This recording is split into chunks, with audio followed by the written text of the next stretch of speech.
ओम श्रीमद्भगवद्गीता उत्कलानुवाद।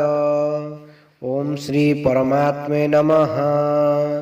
नवम अध्याय राजविद्या राजगुह्य योग।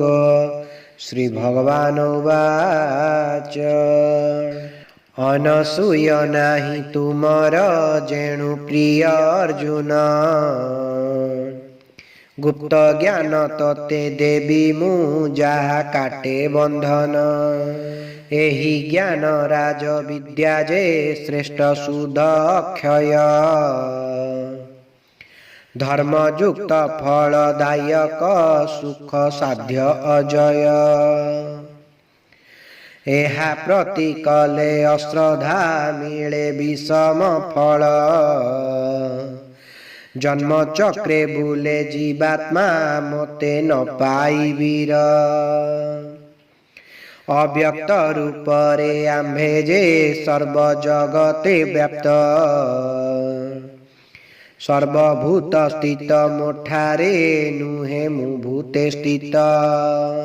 भूतादि नाहंती मोठारे देख मो जोग शक्ति। जीव भर्ता सृष्टि कर्ता मु नाही जगते स्थिति। गतिशील वायु जेपरी नभे निर्लिप्ते व्याप्त। सेही परि सर्वभूतादि मोर ठारे जे स्थित। कल्प अन्ते सर्वभूतादि लीन होई मोठारे। कल्प आरंभरे जन्मंती पार्थ मो शक्ति बले। बारंबार सर्वभूतादि सृष्टि करे मु पार्थ। कर्म अनुसारे प्रकृति मोर रचे जगत। कर्म रे नुहे मु आसक्त सदा जे उदासीन।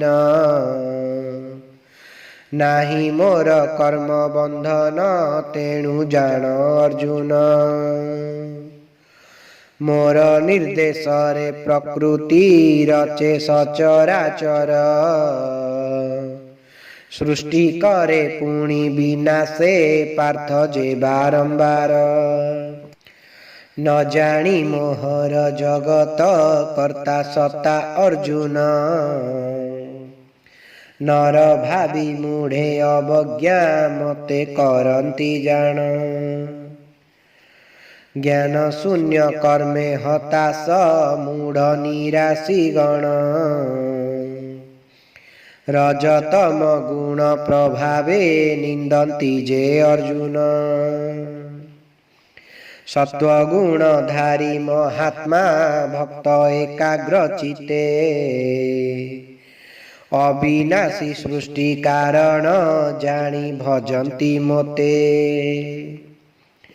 मोर गुण करी कीर्तन नित्य करी प्रणाम। इंद्रिय संयमी भक्ति रे दृढ़े करंती ध्यान। अदैत्य भाव रे ज्ञानीये केहि बहुधा भावे। दैत्य भावे केहि पूजन्ति विश्वरूप कुभवे। मुहि कृत घृत औषध पुनि हवन क्रिया। मुहि मंत्र अग्नि शोधा जे यज्ञादिर प्रक्रिया। ब्रह्मांडर पिता माता मु पितामह जे धाता।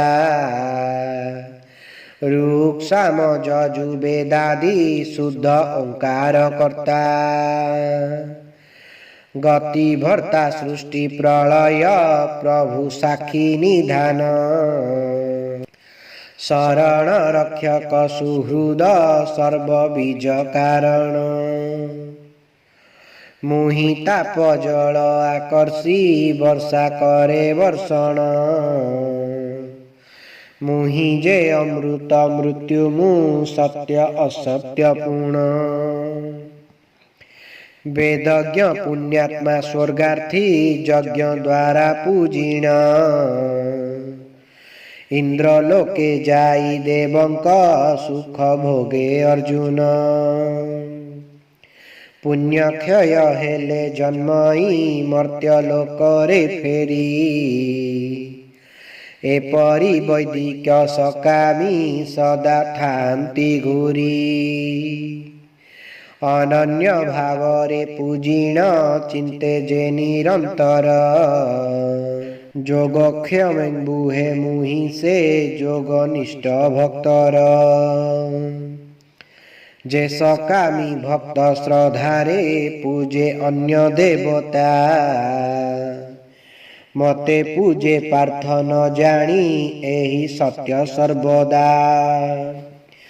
ମୁହିଁ ଯଜ୍ଞ ଭୋକ୍ତା ପ୍ରଭୁ ଯେ ଏହା ସତ୍ୟ ହେ ପାର୍ଥ। ଏହି ତତ୍ଵ ଯିଏ ନ ଜାଣେ ହୁଏ ଅଧପତିତ।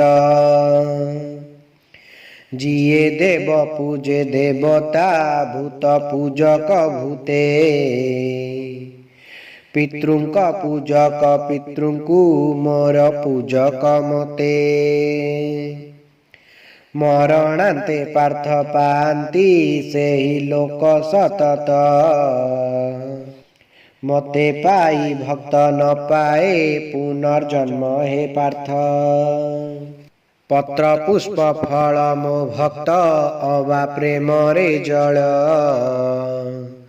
ଶ୍ରଦ୍ଧା ସ୍ନେହ ଦେଲେ ଆନନ୍ଦେ ନିଏ ହେ କୁରୁବୀର।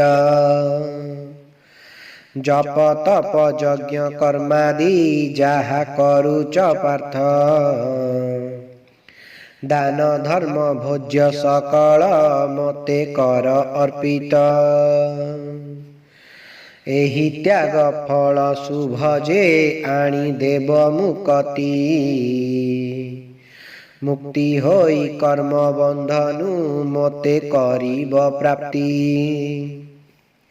ସମଭାବେ ସର୍ବଭୂତରେ ମୁହିଁ ବ୍ୟାପ୍ତ କୌନ୍ତେୟ।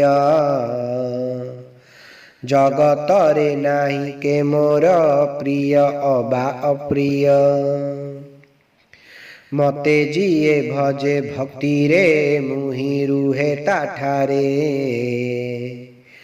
ମୋର ଠାରେ ସିଏ ରୁହଇ ପାର୍ଥ ଯେ ସଦା କାଳେ। ଦୁରାଚାରୀ ହୋଇ ଯଦି ବା ଭଜେ ମତେ ନିଷ୍ଠାରେ। ନିଶ୍ଚେ ସିଏ ସାଧୁ ଜାଣିବ ଯେଣୁ ମୋ ଆଶ୍ରା କରେ। ଅଚିରେ ହୁଏ ସେ ଧର୍ମାତ୍ମା ଲଭେ ଶାଶ୍ୱତ ଶାନ୍ତି। ମୋର ଭକ୍ତର କେବେ ନ ହୁଏ ପାର୍ଥ ନଷ୍ଟସ୍ୟ ଗତି। ବୈଶ୍ୟ ଶୂଦ୍ର ନାରୀ ଅଥବା ନୀଚ କୁଳ ସନ୍ତାନ। ମୋ ଶରଣ ନେଲେ ପାଏ ସେ ଗତି ମୁକ୍ତି ଅର୍ଜୁନ। ବ୍ରହ୍ମଜ୍ଞ ରାଜଶ୍ରୀ ପୁଣ୍ୟାତ୍ମା ପାଇ ପରମ ଗତି। ଦୁଃଖ ପୂର୍ଣ୍ଣ ମିଥ୍ୟା ସଂସାରେ ରହି ସଦା ଭଜନ୍ତି। ସଦା ମତେ ଚିନ୍ତି ବିନୟେ ପୂଜି ସମର୍ପି ସର୍ବ। ଭକ୍ତି ଯୁକ୍ତ ହେଲେ ନିଶ୍ଚିତେ ମିଳେ ଗତି ଦୁର୍ଲଭ। ଓಂ ଶ୍ରୀମଦ୍ଗୀତା ଉତ୍କଳାନୁବାଦ ରାଜବିଦ୍ୟା ରାଜଗୃହ୍ୟ ଯୋଗ ନାମ ନବମ ଅଧ୍ୟାୟ ସମାପ୍ତ। ହରି ଓಂ ତତ୍ସତ୍ ହରି ଓಂ ତତ୍ସତ୍ ହରି ଓಂ ତତ୍ସତ୍।